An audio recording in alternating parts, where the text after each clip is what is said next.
নবী কমিয়ে নেওয়ার জন্য গেলেন, 45 রাকাত দিলেন। আবার বললেন মুসা আপনার উম্মত পারবে না, 40 রাকাত, এবার 35 রাকাত, 30 রাকাত করে করে যখন 5 ওয়াক্ত নামাজ আল্লাহ আমাদেরকে দান করলেন, মুসা আলাইহিস সালাম বলেন আপনার উম্মত 5 ওয়াক্ত নামাজ পারবে না, কমিয়ে নিয়ে আসেন। এবার মুহাম্মদ আরবি সাল্লাল্লাহু আলাইহি সাল্লাম বলেন আমার লজ্জা লাগে, আমি এই 5 ওয়াক্ত নামাজ কিভাবে আমি আল্লাহর কাছ থেকে কমিয়ে নিয়ে আসব?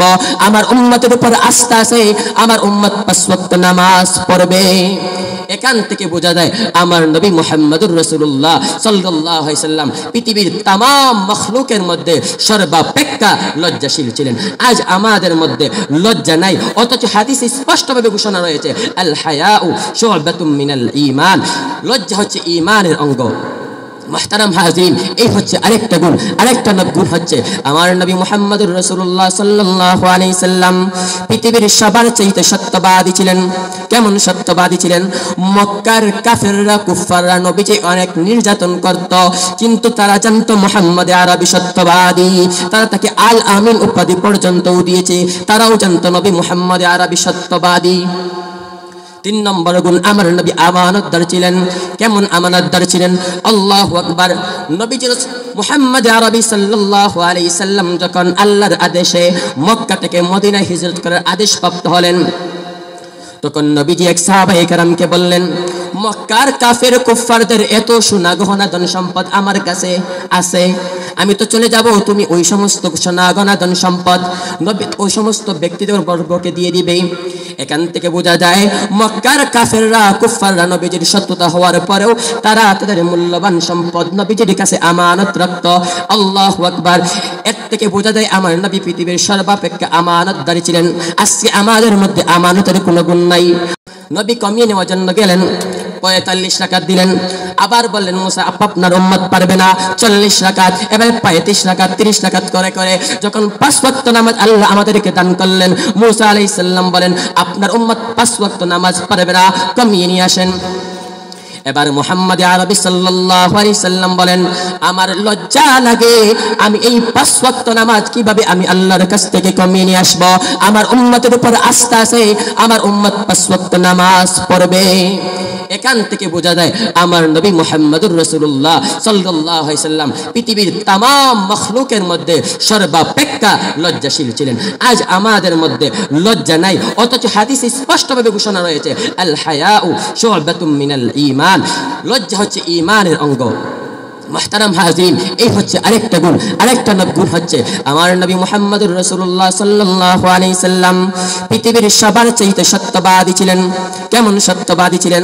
মক্কার কাফেররা কুফফাররা নবীকে অনেক নির্যাতন করত, কিন্তু তারা জানতো মুহাম্মদ আরবি সত্যবাদী, তারা তাকে আল আমিন উপাধি পর্যন্ত দিয়েছে। তারাও জানতো নবী মুহাম্মদ আরবি সত্যবাদী। 3 নম্বর গুণ, আমার নবী আমানতদার ছিলেন। কেমন আমানতদার ছিলেন? আল্লাহু আকবার। নবীজি মুহাম্মদ আরবি সাল্লাল্লাহু আলাইহি সাল্লাম যখন আল্লাহর আদেশে মক্কা থেকে মদিনায় হিজরত করার আদেশ প্রাপ্ত হলেন, তখন নবীজি এক সাহাবায়ে কেরামকে বললেন মক্কার কাফের কুফফারদের এত সোনা গহনা ধন সম্পদ আমার কাছে আছে, আমি তো চলে যাব, তুমি ওই সমস্ত সোনা গহনা ধন সম্পদ নবী ওই সমস্ত ব্যক্তিদের বর্গকে দিয়ে দিবে। এখান থেকে বোঝা যায় মক্কার কাফেররা কুফফাররা নবীজির শত্রুতা হওয়ার পরেও তারা তাদের মূল্যবান সম্পদ নবীজির কাছে আমানত রাখত। আল্লাহু আকবার। এর থেকে বোঝা যায় আমার নবী পৃথিবীর সর্বাপেক্ষা আমানতদার ছিলেন। আজকে আমাদের মধ্যে আমানতের কোনো গুণ নাই। নবী কমিয়ে নেওয়ার জন্য গেলেন, 45 রাকাত দিলেন। আবার বললেন মুসা আপনার উম্মত পারবে না, 40 রাকাত, এবার 35 রাকাত, 30 রাকাত করে করে যখন 5 ওয়াক্ত নামাজ আল্লাহ আমাদেরকে দান করলেন, মুসা আলাইহিস সালাম বলেন আপনার উম্মত 5 ওয়াক্ত নামাজ পারবে না, কমিয়ে নিয়ে আসেন। এবার মুহাম্মদ আরবি সাল্লাল্লাহু আলাইহি সাল্লাম বলেন আমার লজ্জা লাগে, আমি এই 5 ওয়াক্ত নামাজ কিভাবে আমি আল্লাহর কাছ থেকে কমিয়ে নিয়ে আসব? আমার উম্মতের উপর আস্থা আছে, আমার উম্মত 5 ওয়াক্ত নামাজ পড়বে। এখান থেকে বোঝা যায় আমার নবী মুহাম্মদুর রাসূলুল্লাহ সাল্লাল্লাহু আলাইহি সাল্লাম পৃথিবীর तमाम মাখলুকের মধ্যে সর্বাপেক্ষা লজ্জাশীল ছিলেন। আজ আমাদের মধ্যে লজ্জা নাই, অথচ হাদিসে স্পষ্টভাবে ঘোষণা রয়েছে আল হায়াউ শু'বাতুম মিনাল ঈমান, লজ্জা হচ্ছে ঈমানের অঙ্গ। মুহতারাম হাজিরিন, এই হচ্ছে আরেকটা গুণ। আরেকটা গুণ হচ্ছে আমার নবী মুহাম্মদুর রাসূলুল্লাহ সাল্লাল্লাহু আলাইহি সাল্লাম পৃথিবীর সবার চাইতে সত্যবাদী ছিলেন।